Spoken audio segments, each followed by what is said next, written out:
കുണ്ടലിനി യോഗയെ പറ്റിയാണ് ആട് പാമ്പേ നീ ആട് പാമ്പേ എന്ന് എഴുതിയിരിക്കുന്ന പാട്ട്. അപ്പോൾ ഇതെല്ലാം അറിഞ്ഞെന്തുകൊണ്ടാണ്? മൈൻഡ് എക്സ്പാൻഡ് ചെയ്തുകൊണ്ടാണ്.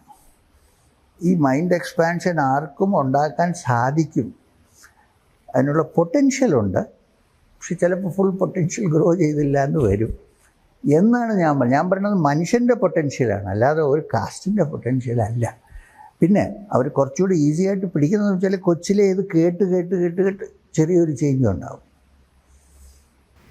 ശ്രീ എം ഒരിക്കൽ പറഞ്ഞതായി കേട്ടിട്ടുണ്ട്, ഈ കാറൽ മാർക്സ് ഉപനിഷത്ത് വായിച്ചിരുന്നെങ്കിൽ ലെഫ്റ്റിസ്റ്റ് ഐഡിയോളജി തന്നെ മാറിപ്പോകുമായിരുന്നു. എന്താണ് ഉദ്ദേശിച്ചത്? സത്യമാണ് ഞാൻ പറഞ്ഞത്. കാരണം ദാസ് ക്യാപിറ്റൽ ഞാനും ഇവിടെ അല്ലേ കോളേജിൽ പോയത്, അതുകൊണ്ട് ചെറിയ ഒരു റെഡ് കളർ സ്പ്രേ ഒക്കെ അടിച്ച് കാണും. പക്ഷേ ഞാൻ പറയുന്നത് കാൾ മാർക്സിൻ്റെ ദാസ് ക്യാപിറ്റൽ ആണല്ലോ മാഗ്നം ഓപ്പസ്, അതിലൊരു സ്പിരിച്വൽ ആസ്പെക്റ്റ് ഇല്ല, എക്കണോമിക്കാണ്, ടോട്ടലി എക്കണോമിക്. ഞാൻ പറയുന്നത് അദ്ദേഹം അത് ഉപനിഷത്ത് വായിച്ചിട്ടുണ്ടായിരുന്നു, ബാക്കിയുള്ളത് പോട്ടെ. ഉപനിഷത്ത് ഉണ്ടായിരുന്നുവെങ്കിൽ ഇതിനിടയ്ക്ക് ഒരു സ്പിരിച്വൽ എലമെൻറ്റും വരുമായിരുന്നു എന്നാണ് ഞാൻ പറഞ്ഞതിൻ്റെ അർത്ഥം. വെറുതെ എക്കണോമി അല്ല.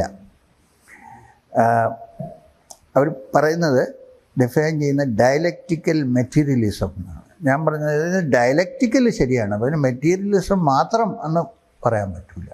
ആ ചേഞ്ച് വരാൻ സാധ്യത ഉണ്ടായിരുന്നു എന്നാണ് ഞാൻ പറഞ്ഞത്. മാർക്സിസ്റ്റുകാരെ പറ്റി പറഞ്ഞപ്പോഴാണ്, മാർക്സിസ്റ്റുകാരും യോഗയും തമ്മിൽ ഒരു ലവ് റിലേഷൻഷിപ്പ് കാണാറുണ്ട്. ഒരുപാട് സീനിയർ നേതാക്കന്മാർ കൃത്യമായി യോഗ ചെയ്യുകയും ഫോളോ ചെയ്യുന്നവരുമാണ്.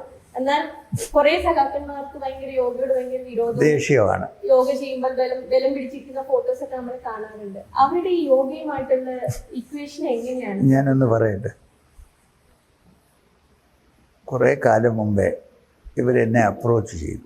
എന്നിട്ട് പറഞ്ഞു, യോഗ പ്രാക്ടീസ് ചെയ്യുന്ന ഞങ്ങളുടെ കേഡേഴ്സിന് നല്ലതാണ്, പക്ഷേ ഞങ്ങളിങ്ങനെ ഒരു ഓർത്തഡോക്സ് രീതിയിൽ ഇതിലായിട്ട് അസോസിയേറ്റ് ചെയ്യുന്നവരുടെ അടുത്ത് ഞങ്ങൾ പോവില്ല. അപ്പോൾ നമുക്കത് പഠിപ്പിക്കാൻ പറ്റുമോ എന്ന് എന്നോട് ചോദിച്ചു. ഞാൻ പറഞ്ഞു പറ്റും, ചെയ്യാം. എന്തെന്ന് വെച്ചാൽ ഞാൻ പതഞ്ജലി യോഗസൂത്രം എൻ്റെ ഇംഗ്ലീഷ് ട്രാൻസ്ലേഷൻ്റെ ടൈറ്റിൽ തന്നെ yoga also for the godless എന്നാണ്. വെച്ചാൽ സാഖ്യയിൽ അങ്ങനെ ഒരു ഈശ്വരൻ എന്നുള്ള കോൺസെപ്റ്റേ ഇല്ല. പതഞ്ജലിയുടെ യോഗദശ ചെറിയൊരു ഈശ്വര പ്രണിധാനം എന്നുണ്ട്, പക്ഷെ എന്നാലും most of the terms are borrowed from Sankhya. സാഖ്യക്കകത്ത് അങ്ങനെ ഒരു ക്രിയേറ്റർ ഗോഡോ ഒന്നും ഇല്ല. അപ്പോൾ അതുകൊണ്ട് ചെയ്യാം. അപ്പോൾ ഞാൻ പറഞ്ഞത് ചെയ്യാൻ പറ്റും, കാരണം യോഗ ഒരു പ്രാക്ടീസാണ്. ഒരു വിശ്വാസം മനസ്സിലില്ലെങ്കിലും യോഗ ചെയ്യാൻ പറ്റും. അപ്പോൾ അവർ ഒന്ന് സ്റ്റാർട്ട് ചെയ്യുക. അപ്പോൾ അതിനൊരു പേര് കണ്ടുപിടിച്ച്, ഞാനല്ല കണ്ടുപിടിച്ചത്, അവരിങ്ങനെ സെർച്ച് ചെയ്ത് ചേതനയോഗം എന്നൊരു പേര് കണ്ടുപിടിച്ചിട്ട് അവർ ഈ കുറേ കേഡേഴ്സ് ഇത് പ്രാക്ടീസ് ചെയ്യാൻ തുടങ്ങി. At least it will stop dum. വൈകുന്നേരം സമയം ഉള്ളപ്പോൾ യോഗ ചെയ്യുന്നതിൽ ചാരാഷാപ്പിൽ പോകാതെ യോഗ ചെയ്യുന്നതല്ലേ നല്ലത്. അപ്പോൾ അങ്ങനെ യോഗയിലോട്ട് ഇവരല്ല പലരും പോവും, ഇവർ മാത്രം ഒറ്റപ്പെടുത്തുകയല്ല. അങ്ങനെ ഇവർ പ്രാക്ടീസ് ചെയ്യാൻ തുടങ്ങിയിട്ട് ഇപ്പോഴത്തെ മുഖ്യമന്ത്രി ആവുന്നതിന് മുമ്പേ കോഴിക്കോടാണോ എവിടെയാണ്, കണ്ണൂർ ഒരു പ്രദർശനം നടത്തി. അപ്പോൾ ഇവരിത് പ്രാക്ടീസ് ചെയ്ത് 1000 മെമ്പേഴ്സ് ഉണ്ടായിരുന്നു ഈ പ്രദർശനത്തിൽ. It was very good. ഞാൻ സർട്ടിഫൈ ചെയ്തു, ഇത് കൊള്ളാം, നല്ല യോഗ ആണ്. അതുകൊണ്ട് അവരിതിപ്പോൾ പ്രാക്ടീസ് ചെയ്യുന്നുണ്ട്. കമ്മ്യൂണിസ്റ്റുകാരുടെ യോഗയും സാധാരണ യോഗയും തമ്മിൽ എന്താ വ്യത്യാസം? ഒന്നുമില്ല, യോഗ കമ്മ്യൂണിസ്റ്റുകാരുടെ യോഗ എന്ന് പറഞ്ഞാൽ അവർ ഇങ്ങനെ ഇതിനു മുമ്പേ ഗണേശ ശ്ലോകമോ അതോ വേറെ നാരായണൻ്റെ ഒന്നും പറയില്ല. അവർ വെറുതെ യോഗ ചെയ്യും. അപ്പോൾ എന്നോട് ചോദിച്ചു, അപ്പോൾ ഓമെന്ന് ജപിക്കണമല്ലോ ചില പ്രാക്ടീസസിലൊക്കെ, അതെങ്ങനെ? ഞാൻ പറഞ്ഞു, ഓമെന്ന് ജപിക്കാൻ നമുക്ക് വിഷമം ഉണ്ടെങ്കിലും മാ വിട്ടിട്ട് ഓ എന്ന് പറഞ്ഞോളൂ. അപ്പം അങ്ങനെ അപ്പോൾ അതുകൊണ്ട് തെറ്റൊന്നുമില്ല. ഈ സൗണ്ടാണ്. ഓമിനെ ഒരു ഡിനോമിനേഷനിലാക്കി നമ്മൾ കൺവേർട്ട് ചെയ്തത്. അതൊരു സൗണ്ടാണ്, പ്യുവർ സൗണ്ടാണ്. അപ്പോൾ അങ്ങനെയൊക്കെ അപ്പോൾ അവർ ചെയ്യുന്നുണ്ട്, പലരും ചെയ്യുന്നുണ്ട്. ഇത് ചെയ്യാൻ ഇൻട്രസ്റ്റ് ഇല്ലാത്തവരുണ്ട്, അവർ ക്രിട്ടിസൈസ് ചെയ്യും, സാരമില്ല. പക്ഷേ എൻ്റെ അഭിപ്രായത്തിൽ ഇറ്റ്സ് എ ഗുഡ് സ്റ്റെപ്പ്.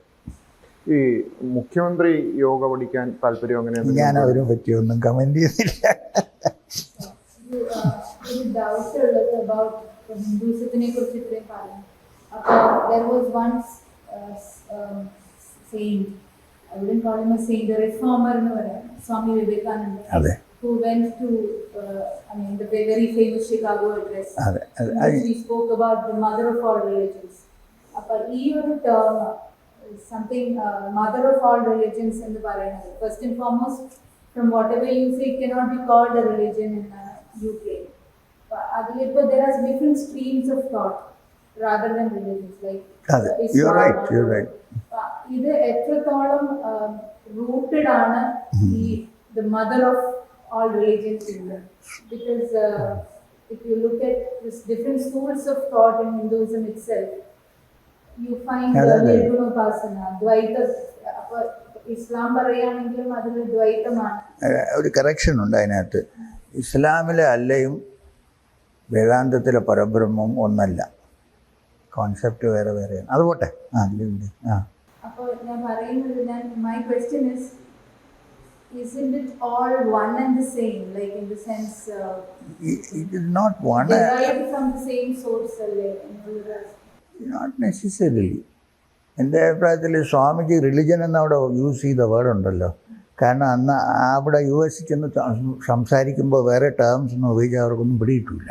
അപ്പോൾ റിലിജൻ ഒരു ജനറൽ ടേമായിട്ട് ഉപയോഗിച്ചാണ്, not as a specific term. ഒന്ന്. രണ്ടാമത്, Swamiji was a very open minded person. അദ്ദേഹം തന്നെ ബ്രാഹ്മണനല്ലായിരുന്നു, അത് കായസ്ഥനായിരുന്നു, മനസ്സിലായി. And he was a very open minded person who appreciated all schools of thought. അപ്പോൾ അങ്ങനെ ഉള്ള എല്ലാ സ്കൂൾസ് ഓഫ് തോട്ടിനെ അപ്രീഷിയേറ്റ് ചെയ്താലേ അത് സനാതനം എന്ന് പറയാൻ പറ്റുള്ളൂ നമുക്ക്. അപ്പം ഞാൻ ചോദിക്കട്ടെ, ജെയിൻസില്ലേ, അവർ ഹിന്ദുസ് ആണെന്ന് അവർ അഡ്മിറ്റ് ചെയ്തു, പക്ഷേ they are also part of this whole structure. അഷ്ടാംഗയോഗം ഏറ്റവും കൂടുതൽ പ്രാക്ടീസ് ചെയ്യുന്ന ജെയിൻസാണ്, മനസ്സിലായി. ബുദ്ധിസ്റ്റ് എന്ന് പറയുന്നു, നമ്മളത് ശൂന്യവാദം, നമ്മുടെ പൂർണ്ണവാദം, ഇങ്ങനെയൊക്കെ വലിയ വ്യത്യാസങ്ങളുണ്ടെങ്കിലും basically is the same stream. ഇപ്പോൾ ബുദ്ധന് വെസ്റ്റിൽ ലോട്ടസ് പോസ്ചർ എന്ന് പറയുന്ന പദ്മാസനത്തിനെയാണ്. അപ്പോൾ ബുദ്ധൻ ഇരിക്കുന്നത് ലോട്ടസ് പോസ്ചർ, അപ്പോൾ യോഗിയാണെന്നുള്ളതിന് യാതൊരു സംശയവുമില്ലല്ലോ.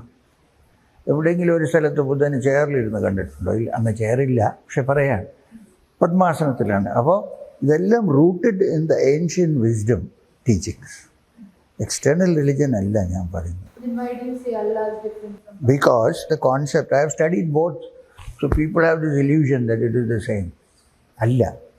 കാരണം അല്ല എന്ന് പറയുന്നത് നിരാകാരമാണെങ്കിലും നിർഗുണമല്ല. അല്ലാതെ ദേഷ്യമൊക്കെ, ഒരു മിനിറ്റ്, ദേഷ്യമൊക്കെ വരും.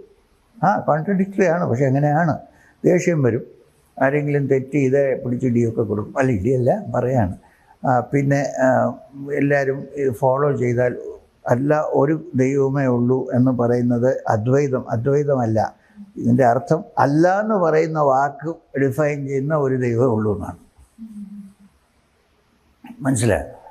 അപ്പോൾ പിന്നെ മുഹമ്മദ് ദൈവമല്ല, മെസ്സഞ്ചറാണ്. അതുകൊണ്ട് അവരെന്നും 5 നേരം വാങ്ങി വിളിക്കുമ്പോൾ പ്രത്യേകം മെൻഷൻ ചെയ്യും മുഹമ്മദ് റസൂലുള്ള എന്ന് പറഞ്ഞാൽ മുഹമ്മദ് മെസ്സഞ്ചർ ഓഫ് അല്ലാഹ്.